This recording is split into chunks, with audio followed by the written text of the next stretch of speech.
If only they had been warned. If only somebody would have said, this is dangerous.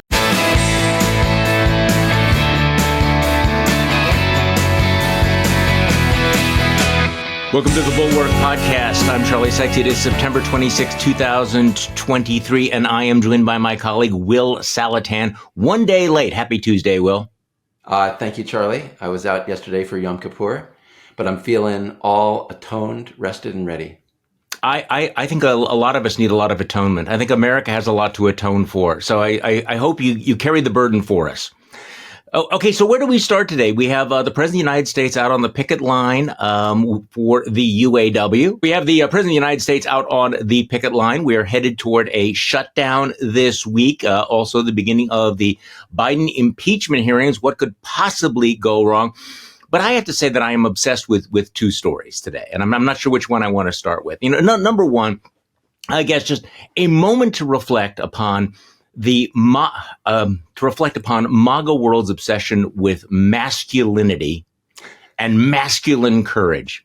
And yet, when it comes down to masculine courage, when you compare all of the uber male members of the Praetorian Guard for the endomorphic Orange God King to 26-year-old Cassidy Hutchinson, you get a really interesting contrast, don't you?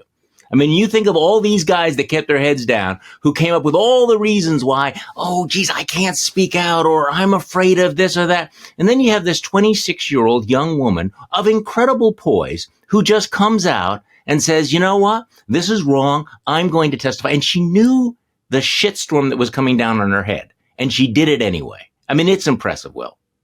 And I continue to be impressed. Yeah, good for her, and I hope she's a model to other people who. Charlie, is it Mark Twain? Was it Mark Twain who said, "If you tell the truth, you don't have to remember anything"? Right. There's this marvelous clarity that comes into your life. Everything comes together when you stop lying, when you stop excusing the inexcusable. And Cassidy Hutchinson obviously worked for Donald Trump, but when it came time to tell the truth about January 6th, she's the one who did. And so she doesn't have to go through any of these gymnastics, the embarrassing gymnastics that other people are going through, that these men are going through, right? And of course, she's being attacked for it. But you can be under attack, and you always have that inner solace that comes from knowing you did the right thing. It's the looking in the mirror test. I think it was somebody that told her you need to be able to look yourself in the mirror every single day. But it raises the question: why so many of the people that she worked with in that administration failed that same test? I mean, I don't think this is a political question. It feels like a psychological question, maybe a theological question, since you've spent the last couple of days doing atonement. Why do some people atone and some people refuse to atone? It's not just fear. There's something else there, right? It's some inner character. It's some perspective on life that, I think Adam Kinzinger says that he keeps thinking about his kids and his grandkids reading the history books and not being embarrassed to see his name. And yet there's a whole bunch of grown-ass men whose manhood was put to shame by Cassidy Hutchinson. What makes the difference? Okay, so the gender stuff we've just talked about, these men did not stand up and do the brave thing, and this woman did, which I would make the same point about Liz Cheney, by the way. Yes. But in addition to that, there's the factor of age, right? One of the things that happens to us as we age is we get kind of encrusted. We develop rationalizations for our predilections. We want to believe certain things. We tell ourselves they're true, and then we build these rationales around them. And that's what these old men have done, right? And basically our government is run by old men. Here we have a young person. And part of the point of young people is to come into the world fresh. And, as a baby, you're fairly genuine in the way you deal with other people, right? You're not accustomed to lying. You're trying to understand what is really true. And I think what Cassidy Hutchinson has demonstrated here is that having some young people in positions where they can at least expose the truth, tell the truth, is really important to our system of government. Boy, that was way more profound than I was expecting this early in the morning, Will. I mean, obviously, you picked up some stuff on the Day of Atonement, because I think you're right. I think that everybody goes through that phase of life where you go, okay, so what I am saying and doing is completely absurd, but you know what? I'm stuck. This is the choice that I've made, right? I've invested 20 years or 30 years in all of this, and so that they have the sunken cost.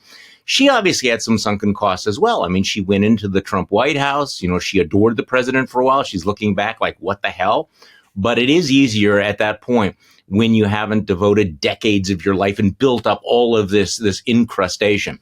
But she was on MSNBC last night.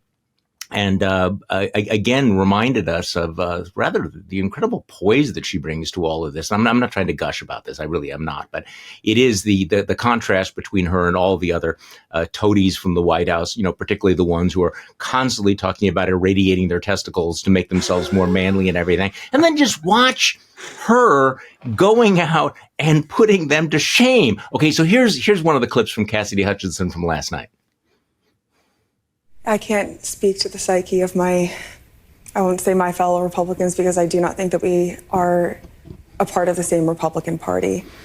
I still consider myself a Republican. I consider myself a Republican in the sense of Senator Mitt Romney and the Reagan Republican Party. Bad news. I believe that the Republican Party needs a strong conservative party. I do not believe that Mr. Trump is a strong Republican. But in this next election cycle, in my opinion, it's the make or break moment for the Republican Party. Now is the time. If these politicians, these men and some women that are currently in Congress want to make the break and want to take the stand, they have to do it now.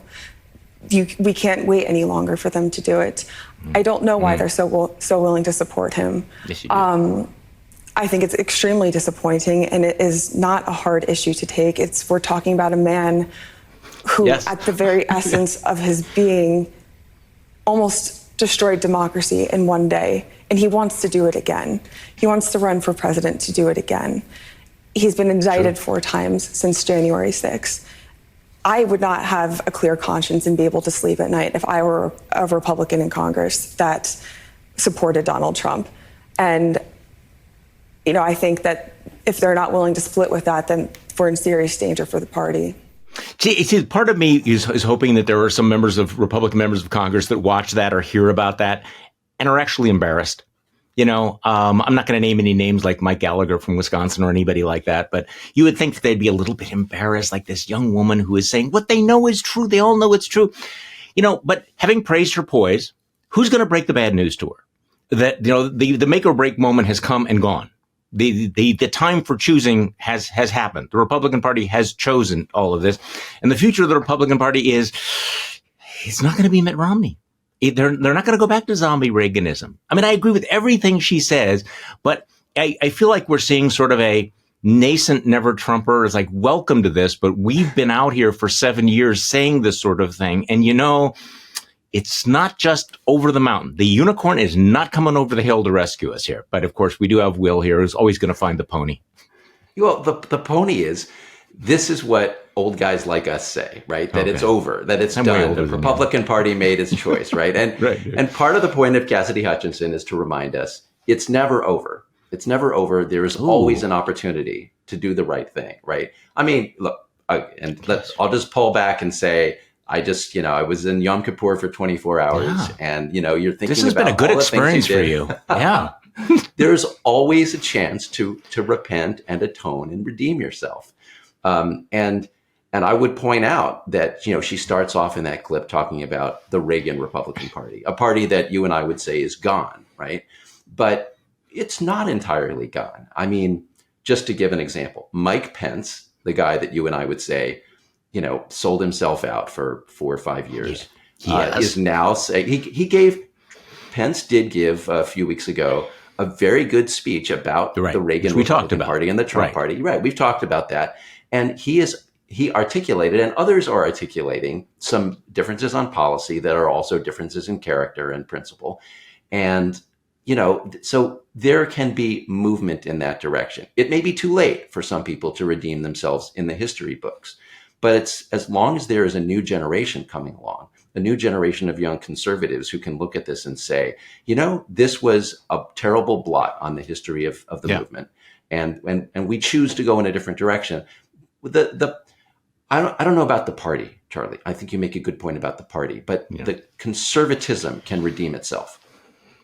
Well, we will have to see. But when you see somebody like a Cassidy Hutchinson coming out saying all of that, it has to give you a little bit of hope. But it's also worth remembering what an outlier she was. And I you can sense in her tone of voice that she's kind of amazed. Like, why are other people not seeing what I am seeing? Why are other people not saying what I am saying? Well, keep in mind that she was working in the Trump White House. She was working for Donald J. Trump up through into January of 2021. So, okay, a lot of us have been asking this question for some time. We have one more quote from Cassidy Hutchinson. Since she's out there doing all that, you know what's coming her way. I mean, the New York Times story, talks about the incredible flood of social media attacks on her that have kind of forced her into being a hermit.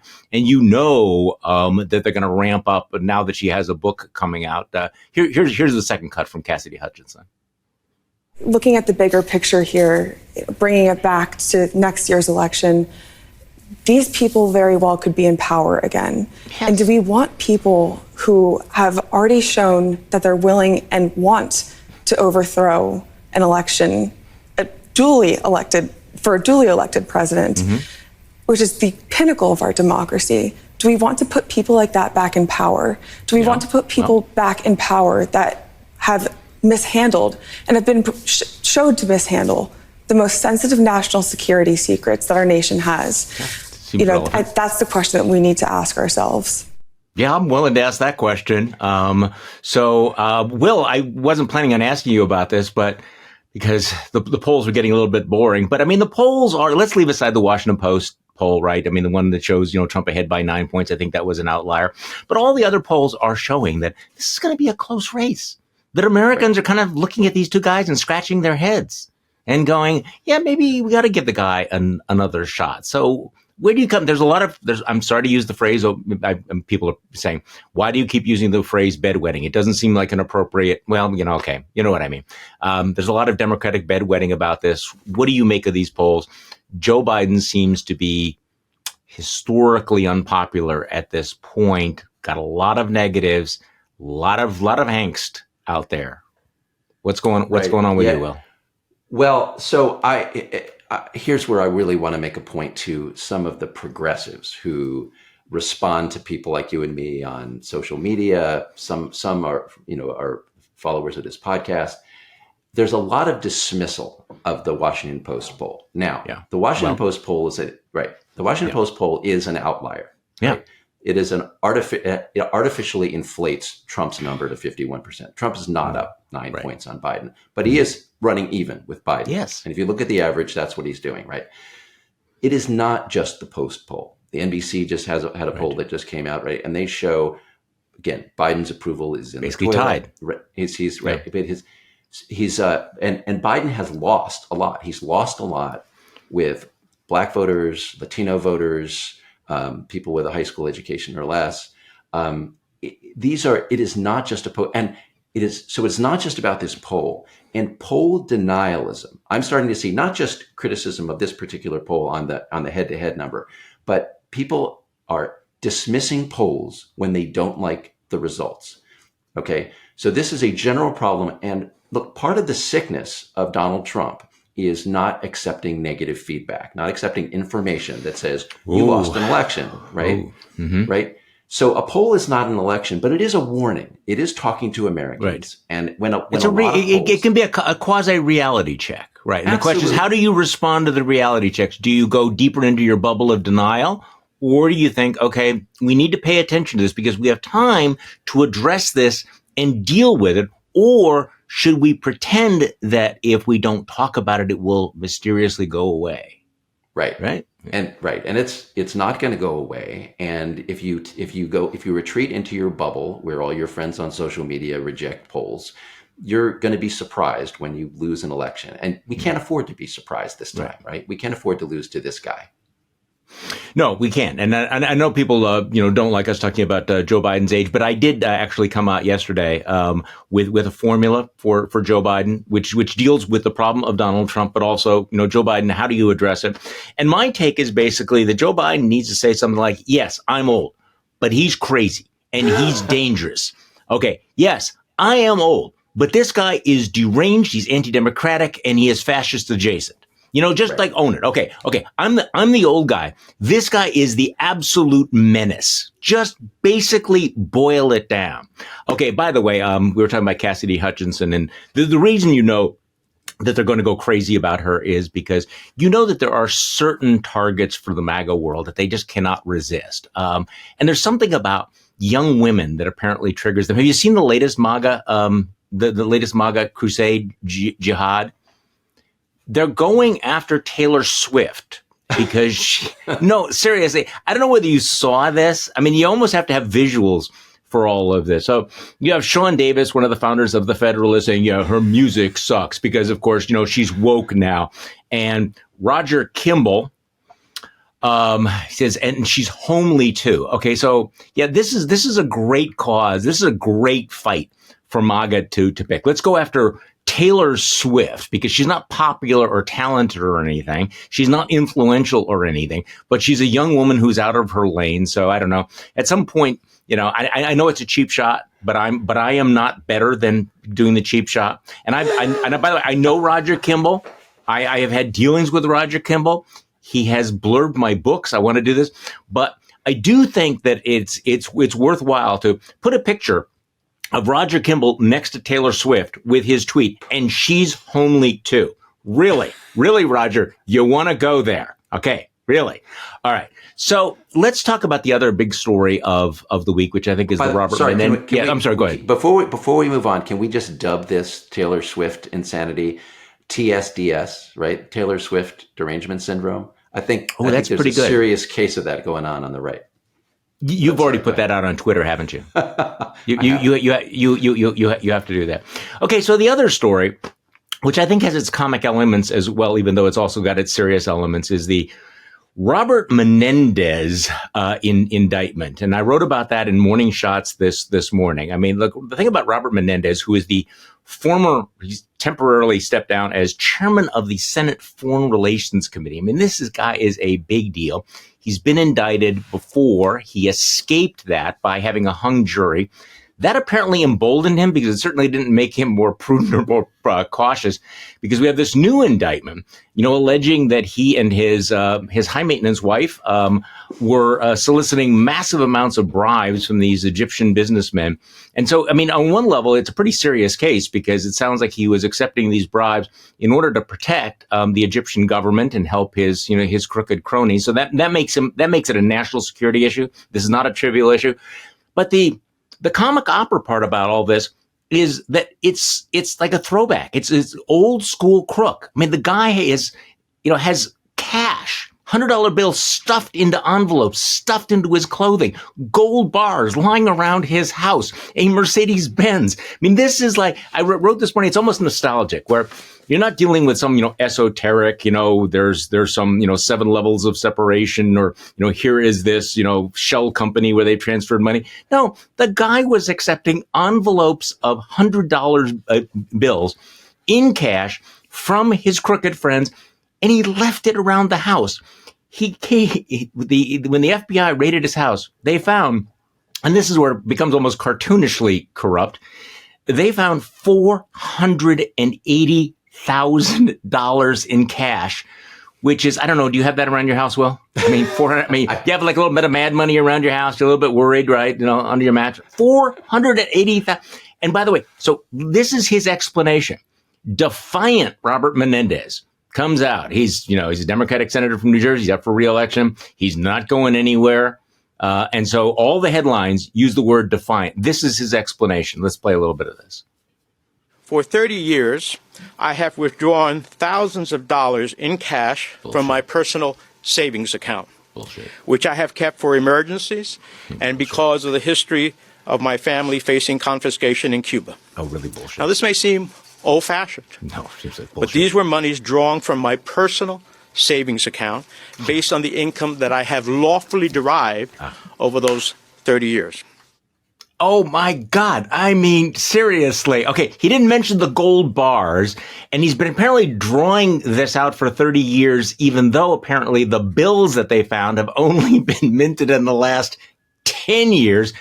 And little just dazzling detail, they have the DNA of the Egyptian bribers on it. I mean, that's like really, well, I mean, they use the word defiant, but it's just shameless. I mean, isn't Robert Menendez basically kind of testing the post-shame world that we live in right now, figuring, hey, in the era of Trump, you know, the evidence of your eyes doesn't matter, accountability doesn't matter. I'm just going to brazen this out. I'm going to play the victim card. And what? What do you make of this, Will?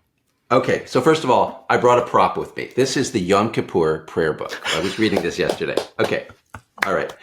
So in the Yom Kippur Prayer book, we say there's a Jewish prayer where we ask forgiveness for a whole bunch of things we or others have done, not necessarily us. So this is an others thing, right?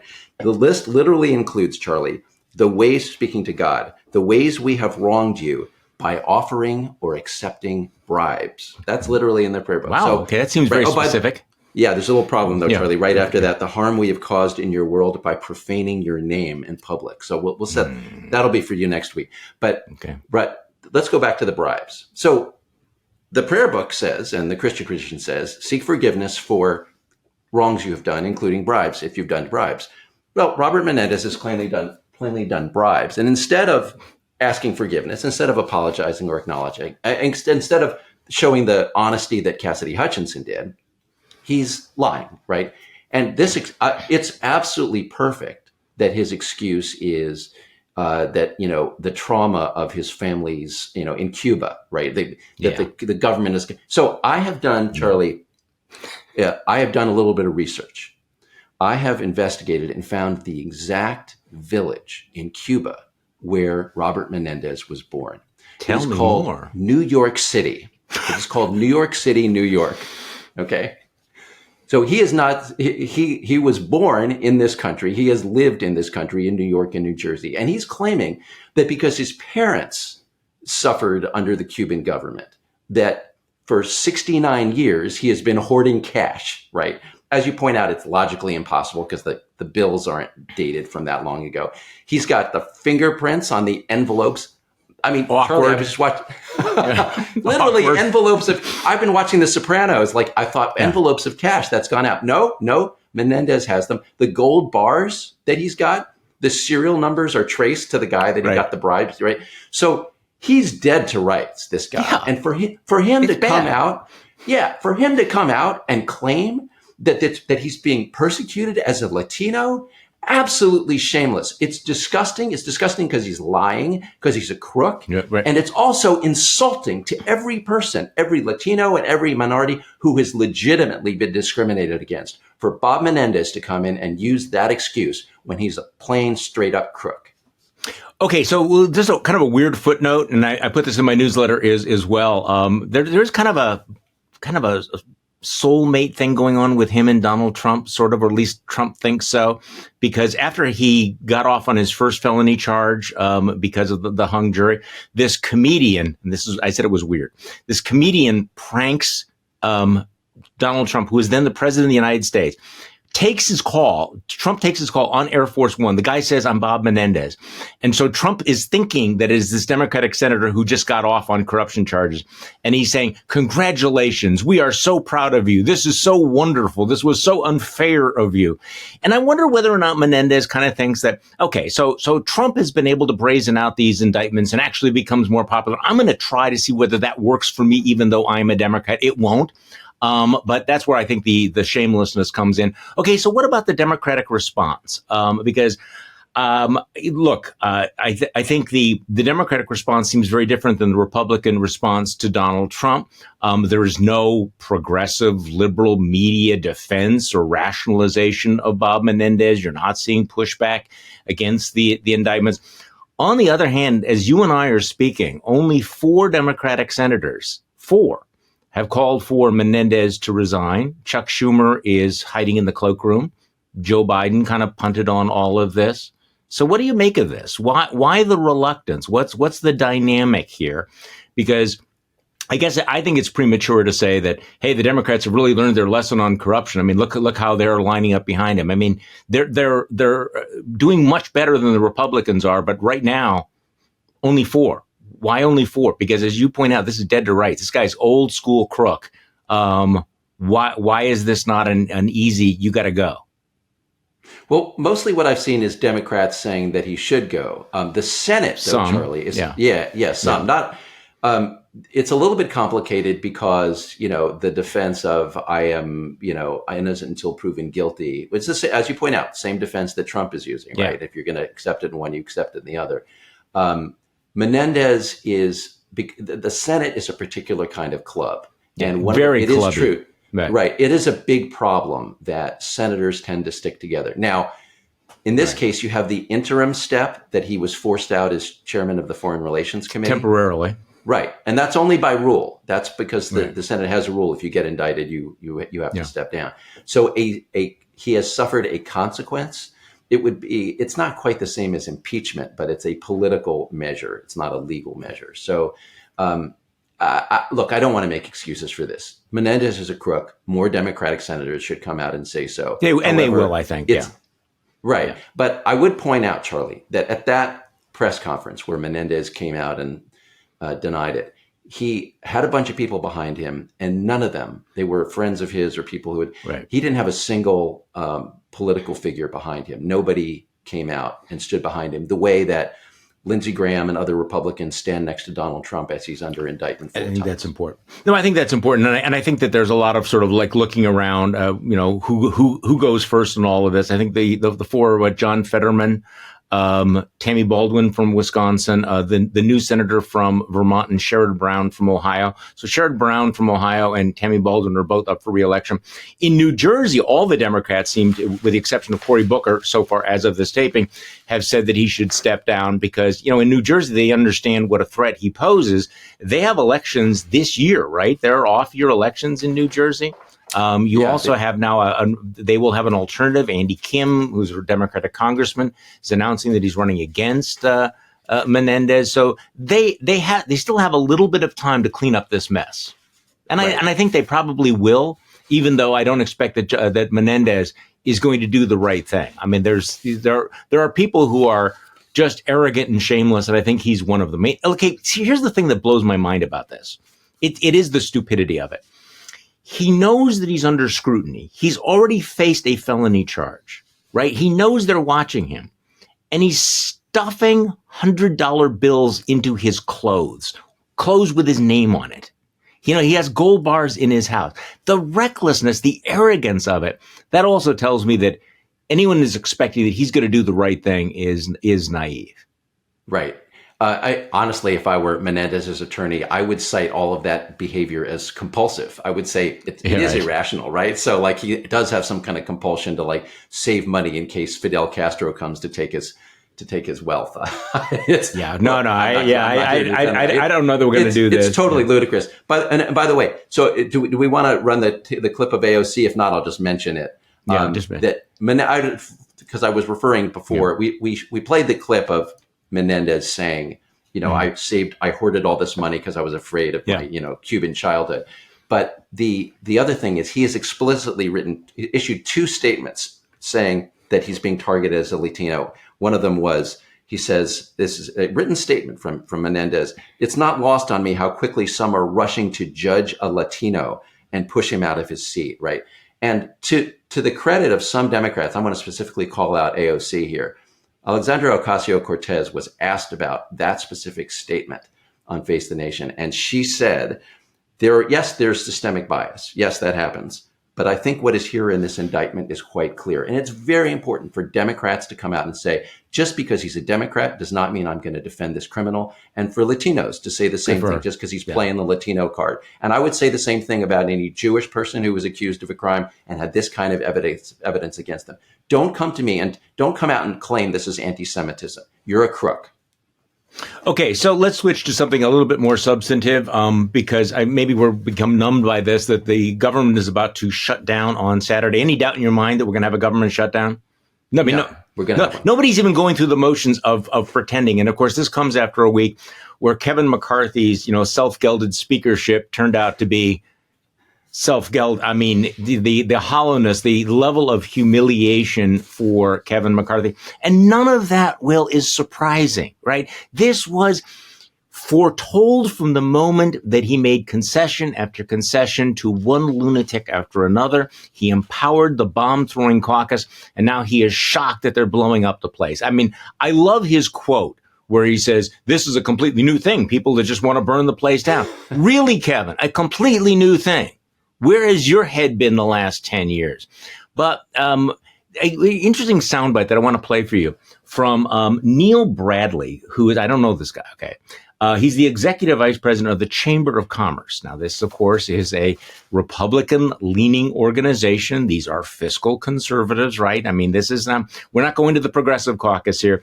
And Neil Bradley was on one of these shows, and they're talking about this shutdown and how it's different from other shutdowns, all of which, by the way, were pointless and stupid and failed. Okay, I mean, let's just put that in some historical context. But this one is in a category of itself, and Neil Bradley explains it. Again, the executive vice president of the Chamber of Commerce. Let's play this cut.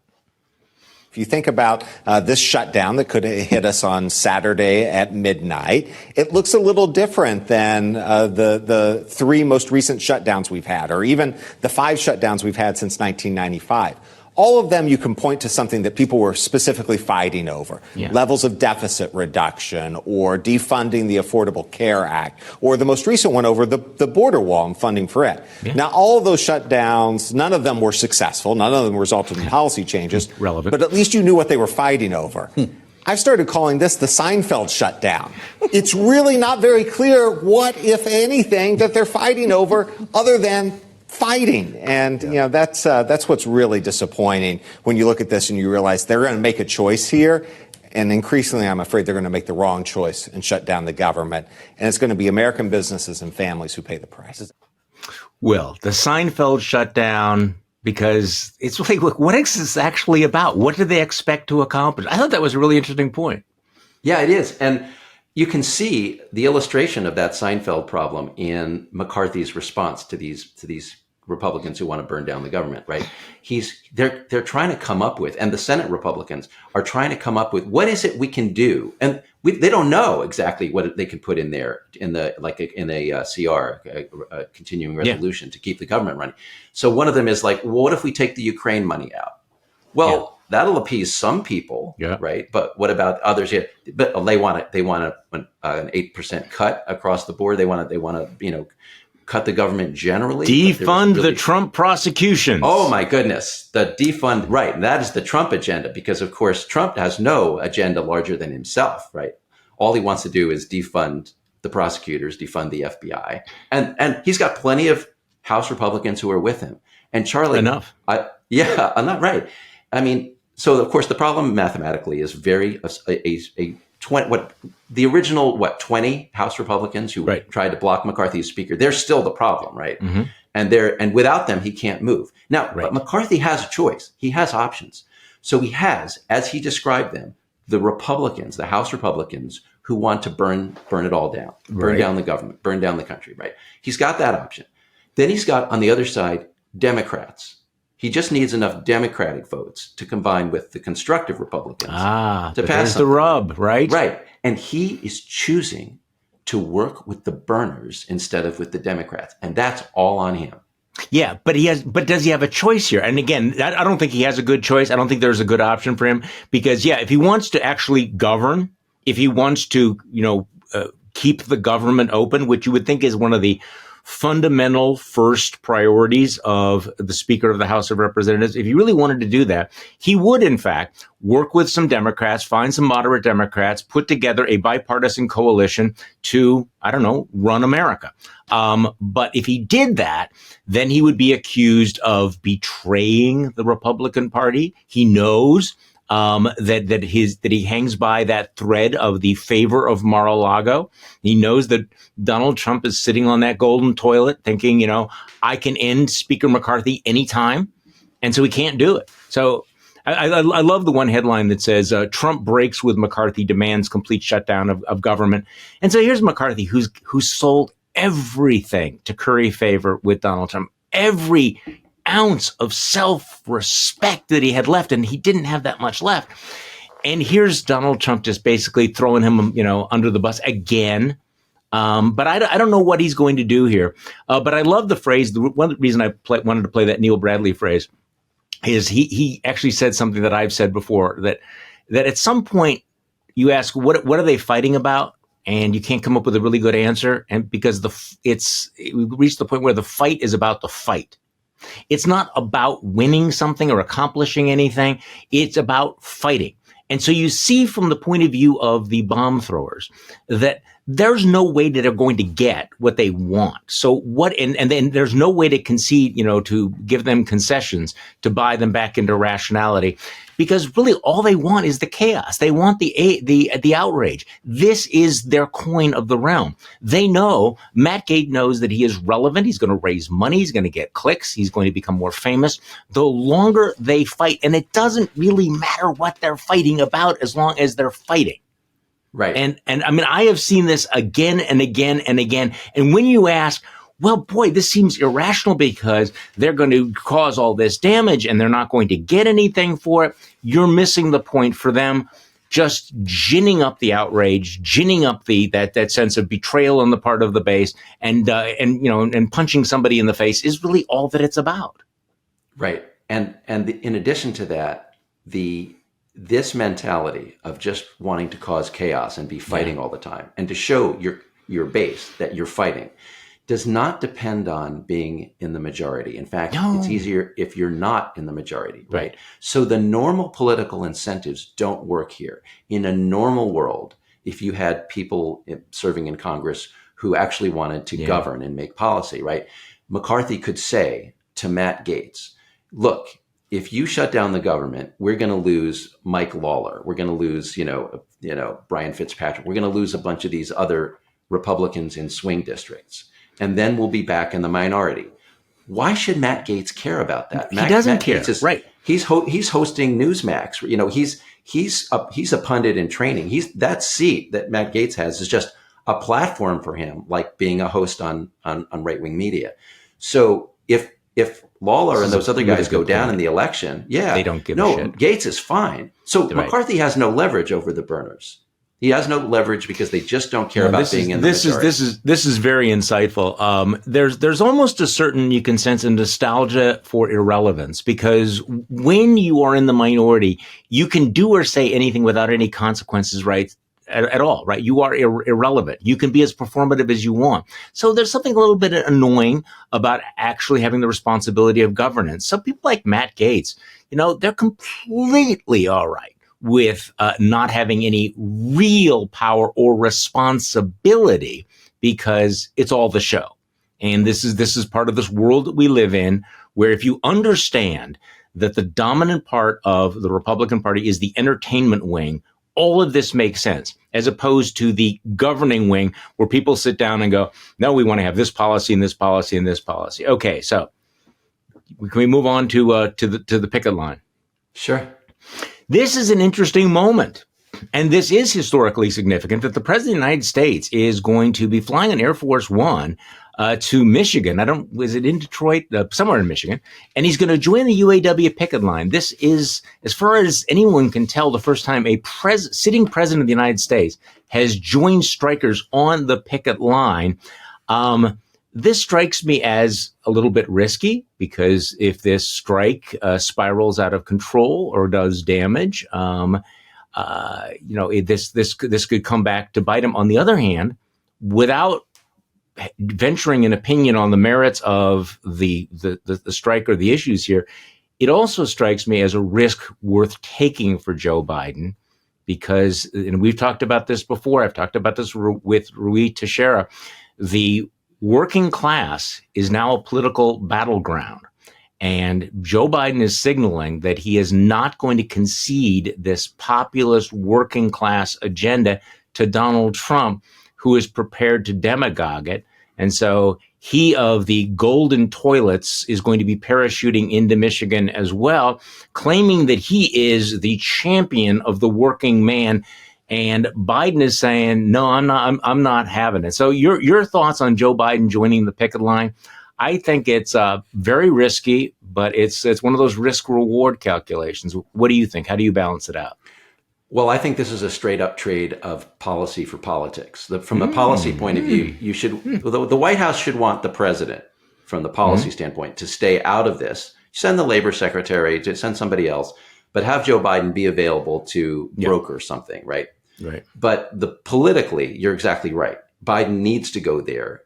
Michigan was not as close as some of the other states, not as close as Wisconsin, but it was close enough that he needs to be careful. And Biden, won a majority, but not a very big majority, like 56% of the union vote against Trump. So Biden has problems among UAW workers, not the union itself so much as the workers, and among unions in general. He wants to show his solidarity. He's right to go there in terms of shoring up. Politically, he's right to go there. It is interesting to me, Charlie, that Biden is they're both going to talk to the auto workers, but Biden is going to talk to unionized workers. And Trump's going to a non-union shop. He's going to an engine parts supplier nearby. Okay. So Trump is trying to circumvent the union and talk directly to the workers. And this raises a very big problem for the left, which is, how do you connect with workers when the union, it used to be that if you had the union, the support of the union, the Democrat did, then that would bring the workers with them. That's not true anymore. Right. And the UAW itself has not even endorsed Joe Biden. Is holding back, although they're very critical of Trump. Yeah. And I think part of the reason is their own workers, a lot of them are siding with Trump. And Democrats have to ask themselves why that is and how to bring them back. No, I mean, and this is something, again, that Rui has been talking about, is like, look, the working class used to be a central part of the, FDR Democratic coalition. And this is where you've seen a lot of erosion. And a lot of it is cultural. There's a lot of other things that are going on here. It's not just about union versus anti-union. It's about who is in favor of the workers. And look, there are some policies that are in play here. I mean, there's a lot of performance art here, but also, one of the issues, and I know that some people aren't going to want to hear this, is there is tension between the green agenda and the working class agenda, or even the UAW agenda. The push to, electric vehicles may be good for the environment. But let's leave that aside. But on the other hand, if you're a UAW member, you're looking at that and going, okay, but this makes me nervous, because it's also going to mean fewer auto workers, because the EVs take fewer workers, and those jobs may be moving to non-union parts of the country. Donald Trump continues to lie about this, saying that all of the electric vehicles will be made in China, which is not true. But you can see how he's playing into the globalization, the playing the populist card. Look, these environmental policies are going to take your job. They're going to destroy your job, and they're going to empower the Chinese. And that, whatever we might think about the merits of it, and I think he's lying about it, it resonates with working class people in Ohio and Wisconsin and Michigan. So that's why I do think that it's the right thing for Joe Biden to join the picket line, but that doesn't eliminate the tension between these agendas. And so he's going to have to do a better job of explaining how they are not irreconcilable. They're not irreconcilable. Your thoughts? Right. And I would add to that, he's going to have to do something substantive. Because the criticism from the UAW of Joe Biden is that he's, as you say, he's pushing the green agenda, shifting to electric vehicles. The vehicles are made by automakers who are not unionized, or they're made in plants that are not unionized. So I think the underlying question for Biden on a policy level is what is he going to do? Is he going to do something from the position of government to help push unionization into the plants that are going to be making the electric cars? That's got to be, because the unions have established themselves in the gas vehicles, right? Those plants, they've unionized. And if Biden does something in that regard, then I think he'll win more of the union support. Okay. But the transition is going to be unfolding over a decade, right? It's like 10 years from now. You're focusing on the union aspect of this. I'm focusing on the working class aspect of this. So if you looked at, and I don't know the answer to this question, okay, so if you looked at the working class, the blue collar working class in America, what percentage of them are unionized? Don't know. Okay, not a huge number. So it's not just union, not union. It's also this sense that Democrats have become the party of the elite, that Democrats have stopped talking to working class people. I mean, this is one of the things that, we were talking about of, being in denial, not listening to criticism. I think that Democrats really do need to ask themselves, okay, why have we lost the white working class? What is going on? And I understand, I know, a lot of the arguments are going to be, well, it's about race, but globalization has been a real issue throughout the Midwest. And that Donald Trump, with his reptilian instinct, has exploited that. I think the strongest point that Joe Biden has is more than almost any of these other folks on the scene is, I think he instinctively understands how to push back against that. Now, he has not always done that. I think that he has too often outsourced some of this policy to some of the activists. But I guess I'm encouraged that he's re-engaging, that he's basically going to say, okay, I am going to contest not just the union membership, but the working class in general. But that's, again, going to force him to address the questions of globalization, force him to address these things. And I think that's all healthy. I think these are good things. Right. So part of the underlying question here is, and I think you've just touched on it, to what extent is to have working class people left the Democratic Party over cultural issues, where Democrats are sort of locked into a liberal point of view? Mm-hmm. And to what extent have they left over economic issues? So let's just say inflation, right? If you're a working class person, inflation bites harder than if you're a wealthier college educated person. So to the extent that Democrats can solve some of the economic problems, if they can bring inflation down, they will lose fewer of those working class people. I think that's true regardless of the cultural issues. And I think that's more of a problem for the Democrats. So they got to work on that. But the larger theme for the Democrats has to be growth, has to be shared growth. Okay, right. The Democratic Party does well. Let me go back to Bill Clinton, his era, right? The Democratic Party does well when its position is, we are for growth. We're not for stopping history, right? A prosperity agenda. Right. Yeah. We're going to move. We're going to do electric vehicles, but we're going to encourage markets. We're going to encourage, and if we can build growth, economic growth, then we're the party that's going to make sure that growth is fairly shared. So here we have automakers that are doing better than they were 10 or 15 years ago, right? They are profitable. Yeah. And are they sharing sufficiently with the workers? If Democrats can position themselves there against Republicans who are pro-growth but not focusing on sharing it, then I think the Democratic Party is in a winning position. Okay, so just we're a couple of days late on this, but I did want to bounce this off you. I mean, over the weekend we had this just extraordinary display of Trump's agenda. And I'm asking this in the context of whether or not we have become numb to all of this. So in a very, very short period of time, Donald Trump suggested the death penalty for General Mark Milley, suggested using the power of the government to retaliate and maybe shut down news networks that had been critical of him, including NBC and MSNBC. Suggested that all Democratic members of the U.S. Senate resign, and called for a complete shutdown of the federal government if it did not defund his prosecution. I guess one of the things that's notable about all of this is how completely unsubtle his agenda is. There's nothing hidden about it. There's nothing stealthy about it. He is basically saying, you put me in, I will be your retribution. I will use government as a hammer. And also the escalation of the rhetoric of violence that has almost become normalized now. I mean, you can see there's almost no pushback. You and I are talking about this, and it feels like this was, last week's news. But I mentioned yesterday, I think it was on the Nicole Wallace show, I said, think about, we sometimes get, into the trap like Donald Trump has always been like Donald Trump, which in many ways he has. But the way in which the rhetoric has escalated. So in 2016, it was lock her up, lock Hillary Clinton up. But that has morphed to hang Mike Pence, the death penalty for Mark Milley. The brutality is the point now. And the way in which this kind of rhetoric is now being repeated, the death penalty rhetoric has now become almost like, you follow social media, the right on social media. It's almost become boilerplate.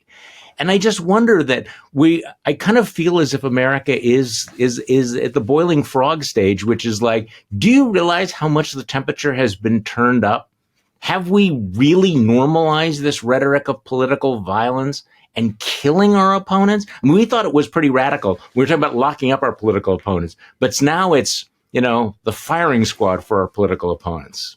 What do you think, Will? Right.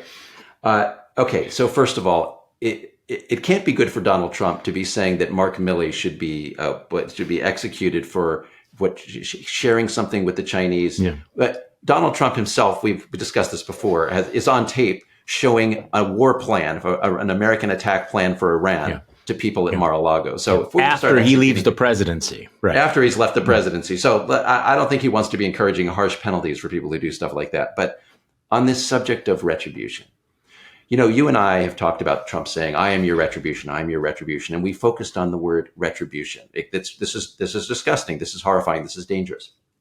What about the word "your"? What about the word "your"? Trump says, "I am your retribution." He's not your retribution. The items that we just listed, those are his retribution, right? Shut down the government shut down the parts of the government that are investigating me. Right. It's all about him, right? Is. It's dangerous for the country, but it's not focused on any larger agenda. So I think more Republicans need to talk about that. But you raise the larger problem of desensitization, of normalization, right? We are the boiling frog. A guy who's running for president is the presumptive Republican nominee, has been president, has demonstrated that he's willing to attack democracy, is saying he's going to destroy the civil service. He's going to go further in that direction, and talking about killing people, and it just goes right off our backs. We've lost that, and it brings me back to what you said about Cassidy Hutchinson. Cassidy Hutchinson is not numb, and her point is, this is bigger than a Trump problem. When an entire political party says this is okay, and we're going to renominate this guy for president after all the stuff he says, and while he's saying all this, that is disqualifying for the whole party. So that is a reason not just to make sure that Donald Trump can't be president, but for everybody out there to make sure that Republicans don't get elected to the House and the Senate and to governorships as long as this party is in line behind an authoritarian. If only they had been warned. if only somebody would have said, this is dangerous. I don't know, Will. Will, great talking with you. We will do this again next week. All right, Will? All right, Charlie. We'll talk next Monday. And thank you all for listening to today's Bulwark Podcast. I'm Charlie Sykes. We'll be back tomorrow. We'll do this all over again.